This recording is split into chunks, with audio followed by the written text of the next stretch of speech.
Here is a picture I made. It took me a total of 17 hours over the course of a month to complete. The thing is, a lot of times we only see a final image like this on social media, and we think it was a very straight path from idea to sketch, then color, and then finished. So we develop a sort of mentality that in order to be a professional artist, it means that we should be able to go straight from an idea to a final without mistakes and changes. And so when we try to sketch with an idea and it doesn't work, we feel demotivated because people online seem to make it look so easy. Well, I want to tell you that my process behind this image was definitely not easy and straightforward. It was much closer to this. It was an absolute roller coaster of emotions, but I was able to come out with an image that I'm proud of. I've been learning art for a few years now, and I've come to realize that art is often 2 steps forward and a 1 step back mentality. It's not that professionals don't make mistakes, it's that they pick up on them much quicker and know more solutions in order to fix it. Mistakes aren't something to avoid. They come from experimenting with something new. Mistakes are part of the art process, and I want to prove it to you by showing you all the struggles I had behind the scenes in making this image. It started as a simple sketch from imagination about 3 bunnies at a bus stop. I then took my sketch to a value design and then color. At this point, I had to scrap everything and start all over again from sketch, then layout, all the way to color, and then the final. There were lots of drastic changes along the way and mistakes that had to be fixed. A huge change that's pretty obvious is that the final is not even about bunnies at a bus stop, and the story completely changed. Why did I have to completely scrap my original concept? How exactly did I get from my sketch to the final? What were my mistakes along the way and how did I fix them? Those are the questions I want to answer for you so you can see just how much mistakes are part of the process. This illustration is actually an assignment I did for the pictorial composition course by Nathan Fox on schoolism. The assignment spanned over 4 weeks, and by the end of it, we had to make a lead portfolio piece. For the first week, we had to come up with different ideas for a portfolio piece, and we would choose one to take to a finish. One of the ideas I had was a story moment of 3 bunnies at a bus stop on their way to work, oblivious to this huge snake lurking behind them. Here's my initial sketch from imagination, and then I brought it into a value comp, which is just designing the image in black and white. If the image works in black and white, then it will most likely work with color. I tried to make it dark and mysterious near the snake up here, and light and glowy around the bunnies down here, so we could get a strong contrast between the top and the bottom. So now we had to take this value comp into color, and the assignment was to do at least 3 different variations. So I did these 3. They are quick and loose like a sketch just to get the point across. 1 in sunlight, 1 at nighttime, and 1 at sunset. For the 1 in sunlight, this was how I originally imagined the image, with cool colors at the top and warm glowing light at the bottom. And with such strong sunlight, we would get bounce light on the bunnies, which is when light hits the ground and bounces into the shadow to give some luminosity. But as I look at this now, I can tell I relied way too much on digital tools to do the work for me, and I didn't take the time out to really think about how the color would work. For example, here, in order to add the glowy effect, I simply took a color dodge brush, which is a brush that adds lighting, and brushed over it. In truth, I was kind of being lazy without considering if this was how sunlight really works. I liked it at the moment and I just went with it without giving it much thought. I will show you later that when I scrap this image and I start over, I approached color differently, and this ended up working a lot better. Then there was a sunset version because I thought it would look dramatic, and I tried a nighttime version just for fun. But as I did the nighttime scene, it was looking so wrong to me and I really couldn't figure out why. Mr. Fox ended up telling me it was because my image basically just had 2 colors in it, the blues and the oranges, and there wasn't enough color variation. But in the end, we decided that going with this one was the best choice, and Mr. Fox added some improvements for this one. Let me flip back and forth again so you can see the differences. He added a cool blue rim light on the snake, made the sunlight warmer, added dappled light, and changed the angle of the light. He was saying that he feels that the bunnies are on their way to work, so it would be around 8 a.m. But the angle of my light was more of a 10 a.m. So I needed to lower the angle of the light a bit so it looked like early morning. So with those corrections, I was ready to take it to a portfolio level finish. but we still have a few hiccups along the way before the image turns into this final. We had 2 weeks to bring the image to a final, and I wanted to use some of the time and study drawing and color, so I wouldn't be doing the portfolio image with the same knowledge I had before. So I took 1 week and worked on my drawing, particularly some gestures, and here are a few of them. And then I worked on my form and perspective. I also did these color and lighting studies from pieces that inspired me. The art I used here is by Nathan Fox. You can see that I focused on just the color and no drawing whatsoever. By doing these studies, I felt much more prepared to do the portfolio image, especially since I'd never done one before. So with some fresh knowledge and improved skills, I went to open up my color comp and I could definitely see areas where the image wasn't working. Since I worked on gesture drawings a lot, I could really see where the rhythm of the image could be better. Rhythm is how the elements flow through the image. The movement of the snake wasn't providing as much flow as I'd originally intended, especially since I had this abrupt line for the roof of the bus stop, and all these straight lines throughout the image. Now sometimes this is intentional. Sometimes the artist wants to have an abrupt stop to the rhythm in order to convey a certain mood. It's just that it wasn't my intention, so it needed to be fixed. The other issue I saw was the depth. The image was way too flat, which is something I picked up since I did some perspective and form studies as well. When we're drawing, we're working with a 2D surface, but we need to make the audience feel like it's a 3D space and that they could actually step into the image. It looked like this area at the front was one layer and the area behind was another layer, and that was it. I'm sure you've heard before that in order to add depth to an image, one can have a foreground, midground, and background. In my comp, there was no foreground at all, and the midground and background were so close together, it basically could have just been combined into one. Since there were fundamental changes that needed to be made, I decided that instead of adding changes to this one, it was better to start fresh. So I scrapped the entire image and opened a blank canvas. I wanted to go back to the basics and figure out what I was trying to say with my image. What did I want my audience to feel? I wanted the feeling of tension and impending doom, which wasn't coming across in my original comp. So I thought, how can I communicate the feeling of pressure and doom with as few lines as possible? And I came up with this.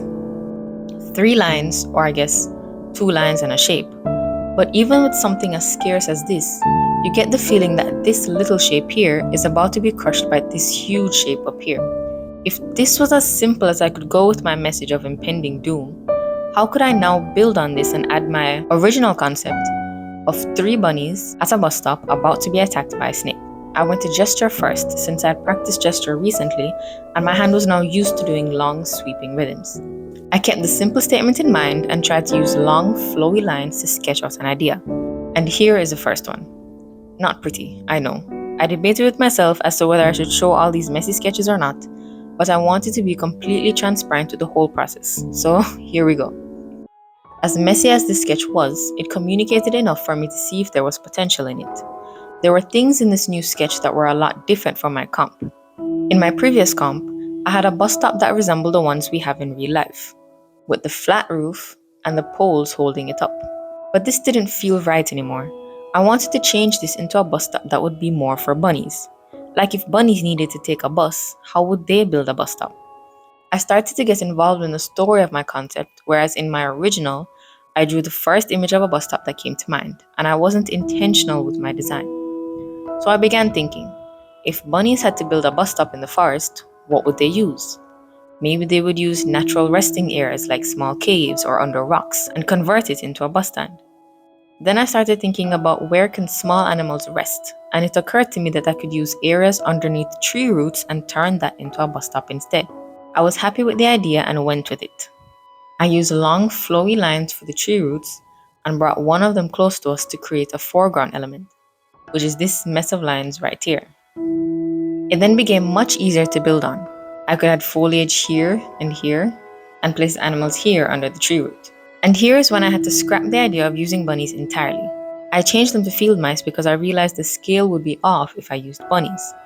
Based on images I found, most bunnies were actually bigger than snakes. And in my comp, I have the bunnies much smaller in comparison with the snake. So it didn't make much sense to use bunnies. I know this is art and we can do anything we want, but I wanted my concept to have some foot in reality. So I changed it to a much smaller animal, which is the field mouse. And then I added a huge snake in the background trying to find a rhythm for it. Although I felt this was better than my initial sketch from imagination, it still wasn't what I was looking for. So I tried another one with a different version for the bus stand. Here I made it look like the snake was right over the mice in order to match up with my original simple statement with just 3 lines. I still wasn't happy with this, so I pushed the weight of the snake forward and drew this one.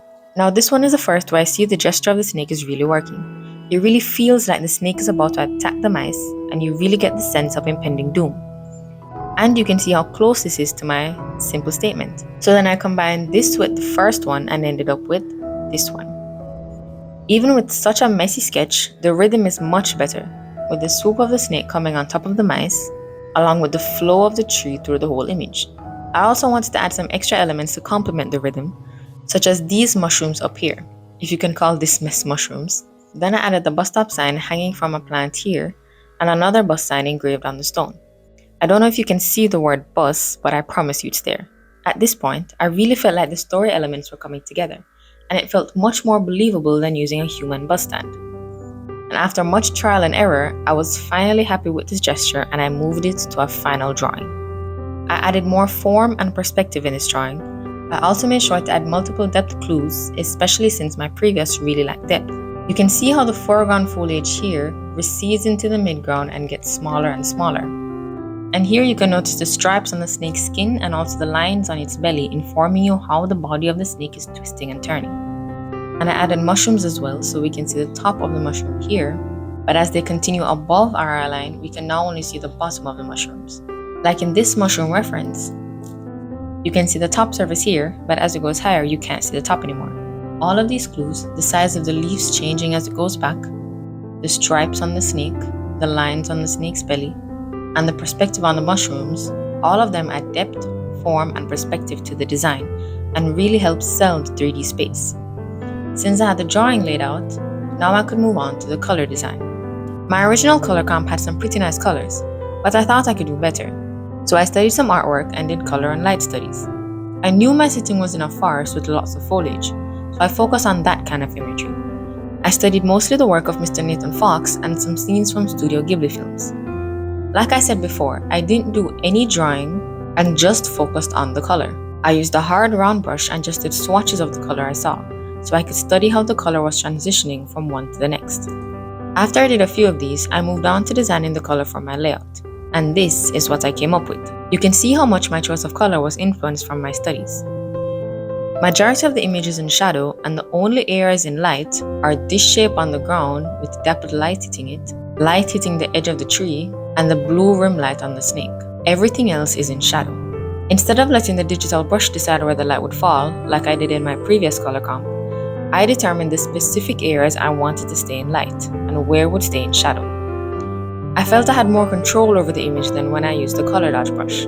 I also used cool colors at the top and warm colors at the bottom, which was my original plan. When deciding the different colors, I was thinking about the local color, which is the color of the object and any light sources that would hit it. The color of the light source will affect the color of the object. For example, if we look at this area of the snake's belly, and let me move my color picker closer, here is the local color of the snake. You can see the color here on the color picker. I know that blue light from the sky will come down and hit it, so I make this local color a little cooler or towards blue. You can see the movement on my color picker here as I move between the local color and the cooler, more blue color. I also know that since I have strong sunlight coming in this way, some of that light will bounce on the ground and hit the bottom of the snake's belly. So I would take my local color and make it a little warmer or towards the color of the light source, which in this case is yellow. So here is the local color again, and here is the color after the bounce light hits it. You can see that it's only moving a little bit towards yellow because bounce light isn't as strong as direct sunlight. So throughout the image, any area that will get hit by blue skylight, I made the color a little cooler or towards blue. And any area that got hit by yellow sunlight, I could move the local color towards yellow. I added warm bounce light in areas where the sunlight could bounce and hit the surface, such as here on the mice and under the tree. This tree trunk is another good example. Here is the local color of the tree, this dark saturated red. And here on top, blue light will fall down, so the local color moves towards blue, and we get this color. So local color here, the color after blue skylight hits it. Let me move between the two so you can see the movement on the color wheel. From here to here. Now here at the bottom, bounce light will hit it, so the local color will move towards yellow and land in the oranges. So here's the local color, and here's the color after bounce light hits it.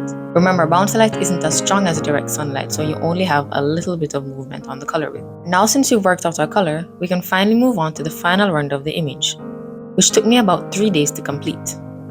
When rendering an image, it's easy for me to get distracted in the details.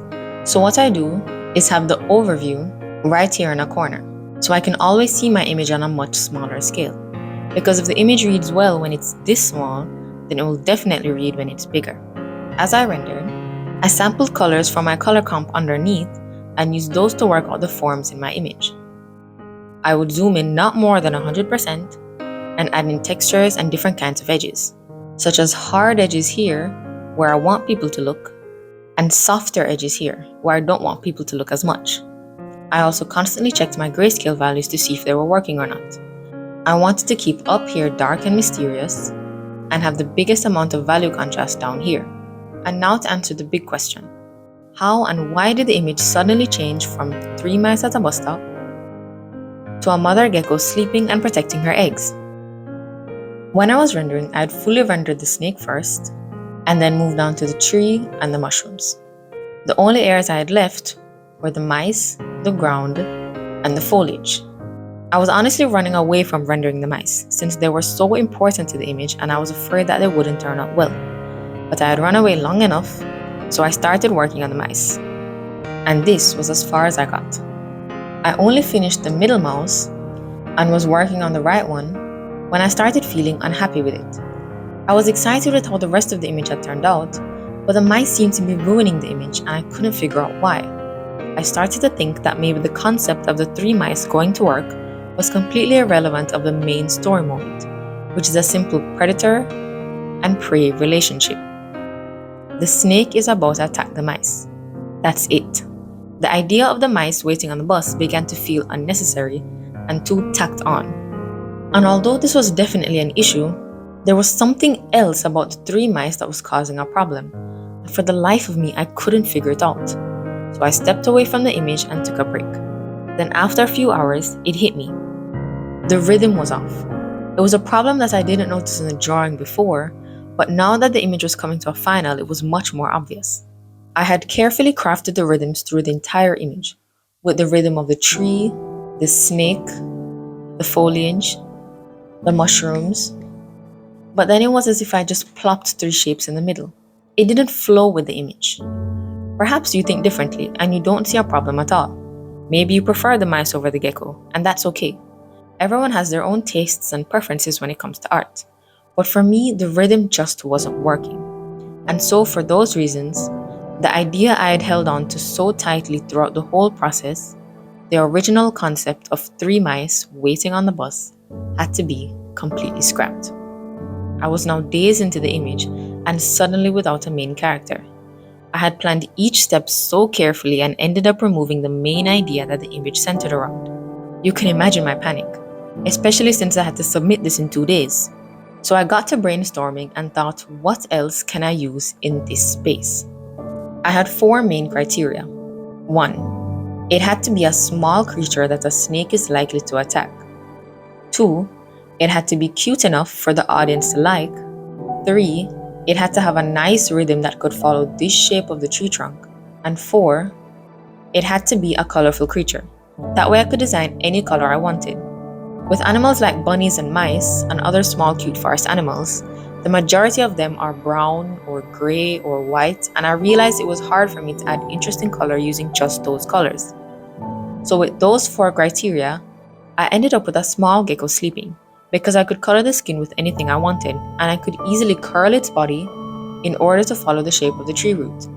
Then I thought, instead of the snake attacking the gecko, what if the gecko is protecting something? Maybe it's protecting eggs. Oh, it could be a mother gecko sleeping and protecting her eggs. I was very happy with the idea, and then got to finalizing the drawing of the gecko here, making sure to follow the gesture of the tree root.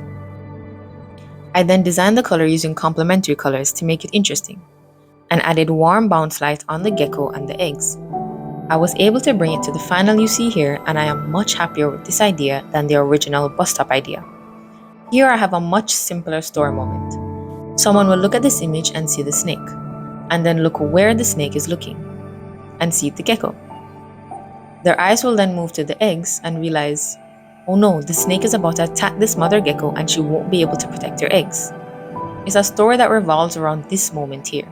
It was much more straightforward than my previous story, and I was content with it.